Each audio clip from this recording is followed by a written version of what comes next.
Today, we are proud to welcome the newly appointed CEO of SIOR Global, my good friend and colleague, Robert Thornburgh. In his role as head of SIOR, Robert leads our organization's overall growth, strategic vision, and culture. His highly successful and respected career stems from over 25 years of faithful service to his industry, his clients, and community. And we've invited Robert to chat with us today to share his extensive knowledge and insight around attracting, mentoring, and retaining top sales teams in today's rapidly evolving world. Robert has recruited and managed countless sales teams. His success has largely been driven by his relentless pursuit of positivity, an emphasis on innovation, and passion to help others achieve their goals. Robert, congrats on your new role, and we are honored to have you here. Thanks, Jason. I'm going to have to send you a check for setting up the way you did, but greatly appreciate it. All right. Now, Robert, now more than ever, we are living in a time where we've always done it that way approach. It just doesn't cut it. Real estate is constantly evolving. It's a complex industry where being a successful broker requires confidence, hard work, and a desire to continually learn. Now, what are some of your tips for finding top professionals who are passionate and have the grit to succeed in the business? Starting with the easy question, I see.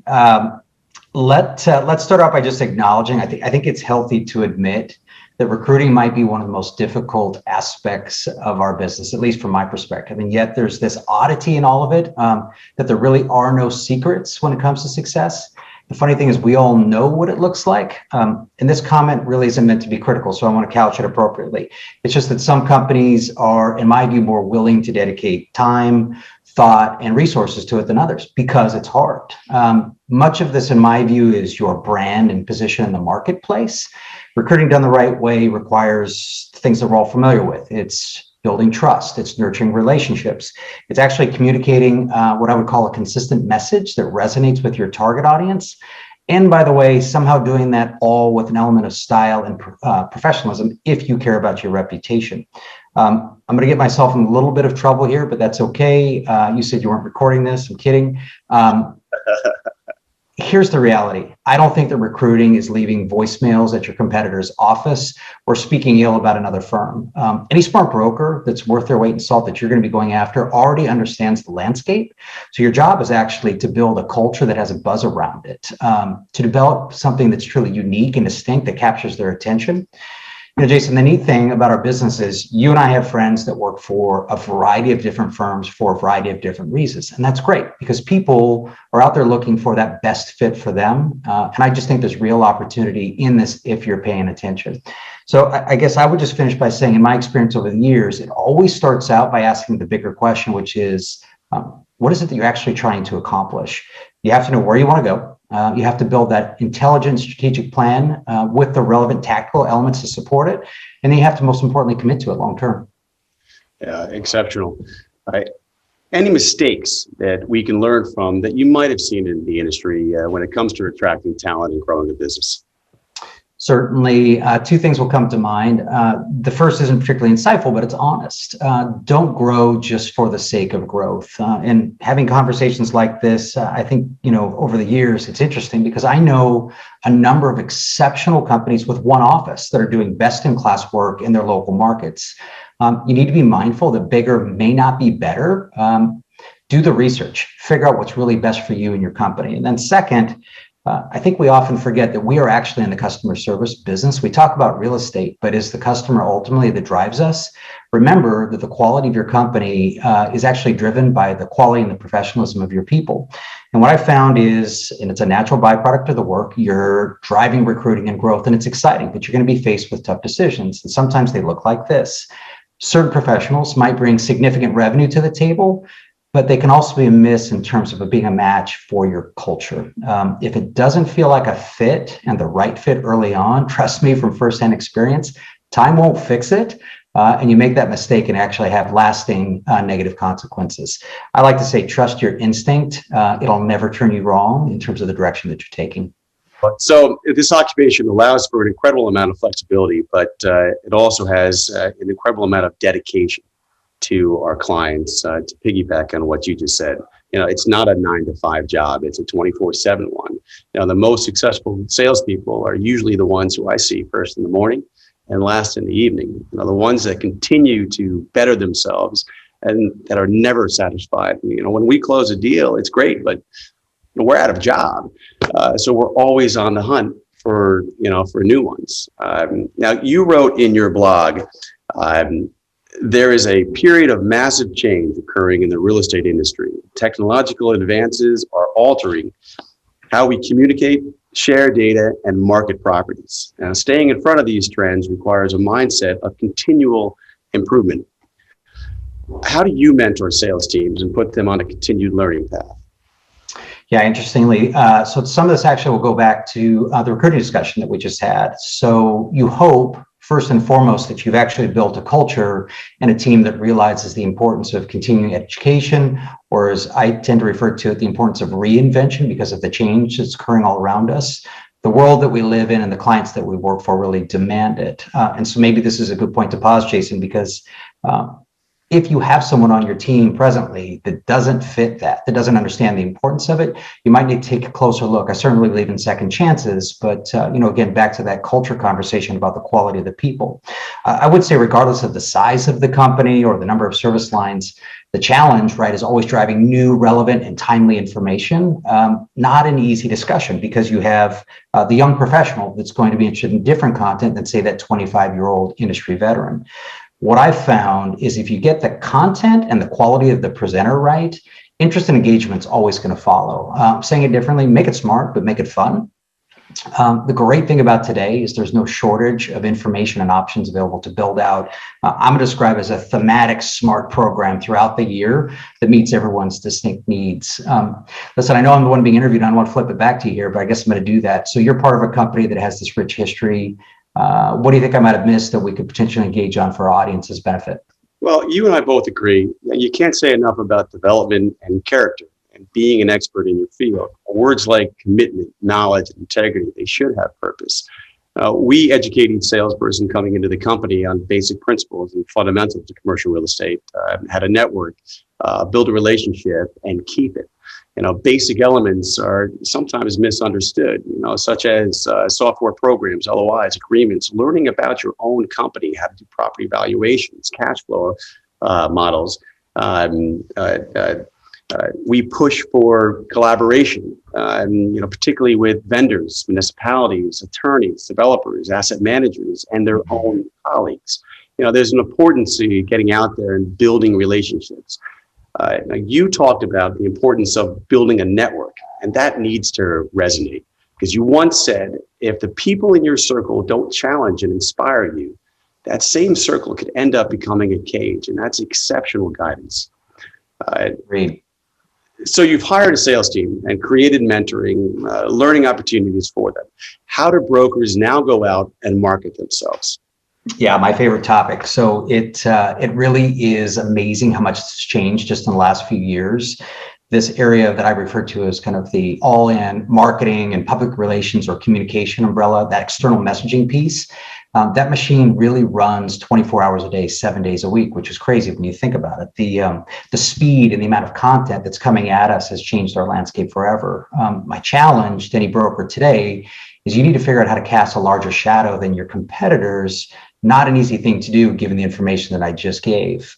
Success for me requires a smart, high-level year-round communication plan. And I'm going to say a plan that essentially includes email, social media, video, elements of print. Yes, print, in fact, isn't dead. And then, of course, telephone and those in-person outreach when we can finally get back to that again.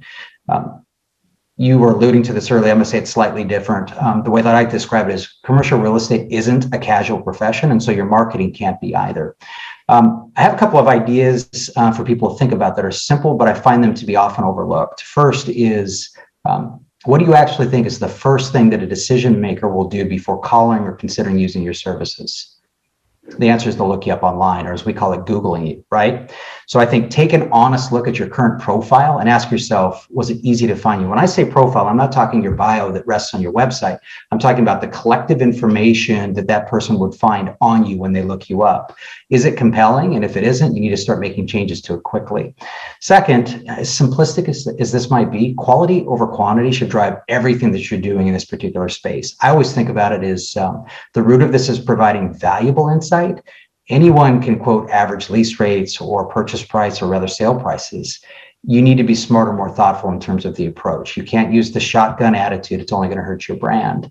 And I see it time and time again, that rush to get something out as opposed to slowing down and making sure that, again, will resonate with your audience. And third, I think it's just also healthy to remember there needs to be a balance in all of this. It's expensive. It takes time.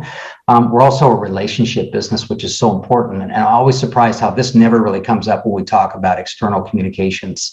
The importance of engaging face-to-face can't be overlooked. And I understand in this COVID era, that's become incredibly challenging. But I think what it does is it underscores the importance. You can't stop. Keep using phones, continue to use Zoom, stay visible in a way that an email or a postcard won't do. And hopefully here soon we'll be back to those personal face-to-face interactions. So you touched on social media. Let's continue that thought for a moment. At times, that world can be ominous in terms of self-promotion. Yeah. What guidance would you offer for someone that is either just getting started or in the early stages of using social media in their business? Yeah, ominous is exactly the word. And listen, there has to be a recognition. Whatever your fear may be about stepping in, this isn't going away. And that's been well stated and documented. The last numbers that I think I saw reported on LinkedIn is that they're capturing a new user every 2 seconds. They're up to 660 million LinkedIn accounts today. Instagram, which has only been around since 2010, they have over 1 billion active monthly users. Think about that. So the way that I talk about this is there's a whole new group of decision makers that are looking at this in ways that we really have never seen before. And I'm not going to give up our ages, Jason, but I mean, this is transforming quickly. The best recommendation I give is, irrespective of your age or sophistication, the worst action is actually no action. And your biggest problem in the context of social media is being irrelevant, or worse, completely invisible. So some certainty. All these platforms are designed to be user-friendly. The hardest decision, I think, is just making the commitment to stepping forward. You're going to find that it's not as ominous or frightening as you might think, although I've been in that seat first getting started, and I can understand why people think about that. Jason, I'm going to flip it back to you again, and I suppose you'll charge me later, but you and I engage on social media. So I'm just curious, maybe this is good dialogue for our audience, but what's worked for you from a broker perspective? So I have no doubt that this can be a daunting area for most. A good mix of education, less promotion, and engaging content is always a good formula. Social media allows you to have a voice, share your content and engage with your peers. Organizations such as CBRE have done a phenomenal job at this. If you haven't heard their podcast, you should. It's informative, entertaining. But all the advancements in technologies are incredibly helpful. But as you said, it will never replace a personal relationship. Yeah, I might add, and those are all great comments. It's interesting because if you really want to define what social media is, it's not a static ad or listing that you place on LinkedIn. It's really, when you get good at it, and maybe this is that part of that intermediate or advanced conversation, it becomes a dialogue. It just happens to live online or in that virtual world. And now that we're talking about this, I think one extra important point as you evolve is it's getting really good at understanding what your voice is. I know that word authenticity gets thrown around a lot, but that's everything here. And I would just say that as you immerse into it and you get more comfortable, you'll be more confident and familiar using your own voice, because that's going to be the content that resonates again with your target audience. So food for thought. So you've been involved with various organizations like SIOR, CCIM, and others. Do you see these having an increasing or decreasing significance for commercial real estate professionals in the years ahead, and why? I'd have to say the honest answer is going to be both. I always love the quote from Rich Dad, Poor Dad author Robert Kiyosaki, where he talked about the richest people in the world look for and build networks. Everyone else looks for work. Of course, what he was actually referring to is high-level networks. And so I would say, without question, forward-thinking organizations like SIOR, as an example, are going to always challenge prevailing methods, and they're going to drive industry-leading content. And that's why they're going to continue to thrive in the years ahead. It's really interesting because they carry this lasting impact in our knowledge, business, and even our friendships, which is something you don't expect. And it's really, in my opinion, nearly impossible to replicate anywhere else. So we've also talked about how the industry is changing so quickly. One of the key elements of the change is how much data is now available to help commercial real estate decisions. The COVID pandemic has also accelerated the use and the need for prop tech. How could tomorrow's successful broker keep pace with all these changes that's evolving at the speed of light these days? Big conversation. I wish we had more time to delve into this. Actually, someone asked me the other day what it is that scared me the most or kept me up at night was actually his question in terms of commercial real estate. This is it. As I say often, it's not change itself. It's actually how fast that rate of change is occurring all around us on a daily basis. In fact, I had an interesting discussion last week with someone who's pretty experienced in prop tech, and we were talking about the amount of data that we're capturing on the building side, inside structures. This individual was specific to office, but he was, I'm going to try not to screw this up. So if he sees this and I've misquoted him, I have to send him an apology, but he was talking about how his group had identified over 300 relevant metrics that could essentially be used to drive a new rating system, and how this impacts is really how future tenants will compare competing properties, safety, security, efficiency. This is just one example of a series of really significant changes that are coming at us. Related to this discussion of change, I love that comment by Bill Gates, that he quoted a couple of years ago, and he talked about change that's occurring in the next 10 years is going to be nothing unlike what we'd seen in the prior 50. So the entire topic, I guess, about change is exciting, but it's also overwhelming. And just to be clear, I want to get back to your question. I don't think that as real estate professionals, we need to understand how to design systems or come up with that next best app. We do, however, really need to pay close attention to this and what's occurring around us. And I guess I've always felt the best way to do that is to surround yourselves with people that are smarter and better at it than you are. Stay connected to an environment where education and networking circle around these types of topics. You have to be more than a casual observer, is how I would describe it. And it pains me to say, those who take kind of a passive attitude towards this are going to see the industry pass them by in the next 3 to 5 years. So what advice would you give young brokers coming into the commercial real estate industry? I love this question.